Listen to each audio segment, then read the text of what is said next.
Meron po tayong isang mainit na balita ngayon mula sa US na tiyak na makakaapekto po sa mundo ng cryptocurrency. Ito pong si Ginoong Gary Gensler, ang kasalukuyang chairman ng US Securities and Exchange Commission o SEC, ay magre-resign na sa kanyang posisyon pagsapit po ng January 20, 2025. Ito po ang araw ng inauguration ni Pangulong Donald Trump bilang bagong presidente. Si Ginoong Gensler ay kilalang mahigpit po sa crypto industry at ang kanyang mga polisiya ay nagdala ng maraming kontrobersiya. Pero ano nga ba ang ibig sabihin ng balitang ito para sa global crypto market at syempre para sa atin bilang mga crypto traders at investors? Kaya ayan po ang siyang ating pag-uusapan sa video na ito. Pero bago po tayo magpatuloy ay nais ko lamang po munang bigyang linaw ang aking disclaimer kung saan ang nilalaman po ng video na ito ay hindi po ito isang financial advice. For education and information purposes lamang po ang layunin nito. Ayan, sino nga ba itong si Ginoong Gary Gensler at ano ang kanyang papel sa SEC? Itong si Ginoong Gary Gensler ay nagsilbi bilang chairman ng US SEC mula April 2021. Sa ilalim po ng kanyang pamumuno, naging aktibo ang SEC sa pagsisiyasat at paghabol sa mga cryptocurrency companies. Ang isa po sa pinakamalaking kaso na pinamunuan niya ay ang laban kay Ripple or ang Ripple Labs na nagtatakda kung si XRP ay isang security. Ang kanyang layunin ayon sa SEC ay protektahan ang mga investors mula sa posibleng abuso o panluloko ng crypto industry. Pero maraming crypto advocates ang nagsasabing naging masyadong agresibo itong si Ginoong Gensler kung saan ay humahadlang sa innovation at adoption ng crypto. Ang ganito pong approach ang dahilan kung bakit maraming crypto enthusiast at expert ang nanawagan sa kanyang pagbibitiw, lalo na matapos ang panalo ni Pangulong Donald Trump. Ngayon ay bakit po ito isang napakahalagang balita? Ang pagbibitiw po ni Ginoong Gensler ay isa po kasing game changer. Sa kanyang pamumuno, nagkaroon ng mahigpit na regulasyon at sunod-sunod na kaso laban sa mga crypto companies. Ngunit sa kanyang pag-alis, may pag-asa ang crypto community na magkaroon po ng bagong direksyon.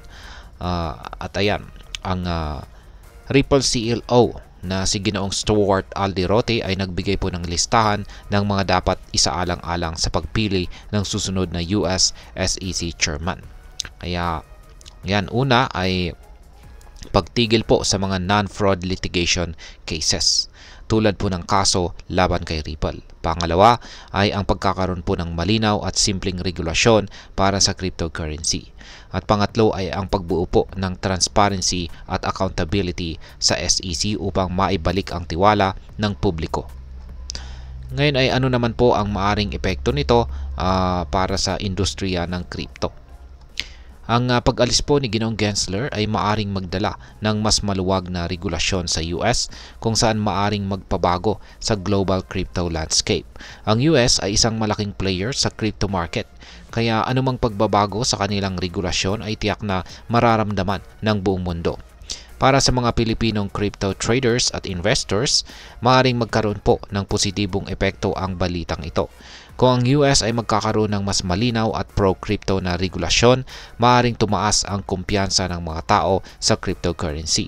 Ang pagbagsak po ng mahigpit na regulasyon sa US ay maaaring magbukas ng mas maraming oportunidad sa investments, partnerships at teknolohiyang may kinalaman sa blockchain.